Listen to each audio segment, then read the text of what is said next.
It seems like it's been quiet on the Beyond the Spider-Verse front, but luckily, Sony, people working on this film, want to assure everybody that things are looking good. So we got an update on the third entry.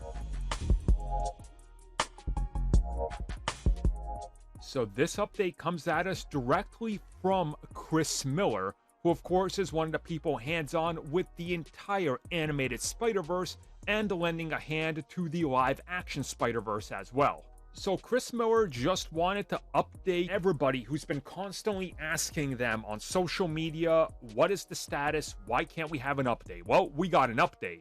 He said, and I quote, "We're in production. We're really excited about where the story is going. I think it's a very satisfying conclusion to the trilogy, and it's as emotional as the other ones. So we're knee-deep in it." End quote. Okay, so the update is all good news. Essentially, what he's saying is they are deep, and I mean deep, in the post-production trying to get things right. And we know that last time they delayed the film multiple times because they had to rework pretty much a majority of the film.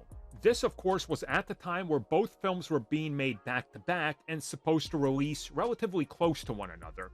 When they changed the whole direction, major parts of the third act, Revelation and all that, obviously, talking about the Miles Morales thing where he wasn't supposed to be the Prowler at the end, there was a whole different third act, a couple more Spider-Men, they changed that all.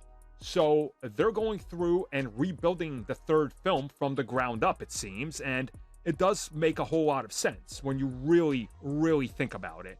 And I think it's going to be interesting to see just how this third film turns out, considering the second film turned out great, despite a lot of 11th hour interference from the Sony side of things and them having to rework everything. So an update that they're making progress is good. And I think it's also good for the people working on the film, because we know that the second film was really rushed and everybody had to work a lot of overtime towards the end. Maybe this time they get a little bit more, of a break instead of 110-hour work weeks, because Sony's mandating this change, that change, and whatever else.